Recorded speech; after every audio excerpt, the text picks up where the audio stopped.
The following segment is sponsored by Gilman and Bedigian.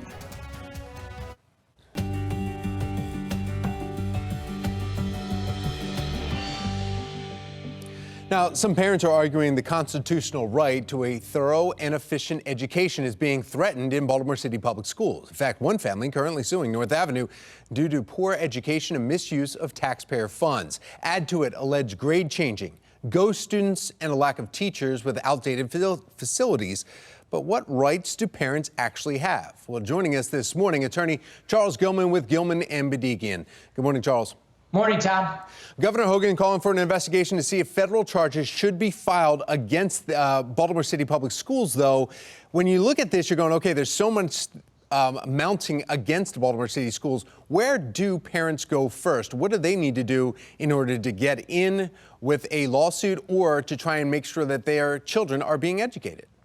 There's a 1980s court decision that says they can't really sue the school for educational malpractice. I think the first thing they need to do is maybe the laws need to change, and maybe Governor Hogan, I know his time is almost up, but maybe this federal investigation and the next governor will pick up where he left off.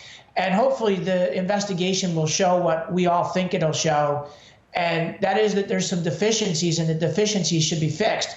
But in the meantime, to your question, what can a parent do now? A parent can reach out to the school, to the principal, and if that doesn't work, there's an ombudsman that they can reach out to in the CEO of the Baltimore City School System's office. And that ombudsman will then take it upon themselves to have a mediation, try and work it out. And then if that doesn't work, there's a few options from there. Report to the CEO, report to the Board of Education, and then to the State Department of Education. So hopefully the victim in the situation, which is the student, will get what they need in order to get the education that they deserve and that they're entitled to. Charles, it seems, though, that it could take a while, though, for parents to happen. And while their child is being moved through the system here, they're still waiting to hear back. Are you seeing parents, though, that may get a response quickly?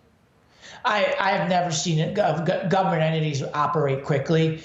And now with COVID, and as I'm doing this remotely, I'm going to sit here and say this, the remote work doesn't necessarily lend to things going even faster. Maybe it does for the parents and the school system to meet, because people don't have to miss 3 hours of work. They can miss 15, 20 minutes of work to do a remote session instead of driving somewhere. But I think in the workplace, and we see it in our workplace, and I think people are just more efficient when they work under the same roof and you can walk down the hall and talk to somebody. But still, parents need to go to the school first, make that formal complaint, make sure it's getting written down, it's recorded before they move up the chain of commands, and eventually maybe even speaking with a lawyer. Yes, and look, emails are great because emails are proof of the efforts. I like emails if you're in that situation, because you can, when somebody says, hey, you didn't do what you should have done, you hit print, you print the emails and say, yes, I did on this date, this time, I sent this email, I either got this response or I got no response. So the emails, if you're able to email it or text it, some way put it in writing that you can print it, there's your case right there. You're building your case to help your child as you're actually working for them, rather than just having conversations and it becomes he said, she said. Yeah, save the records. Charles Gilman, thank you so much. We appreciate it. Thank you, Tom. Have a great day. You too.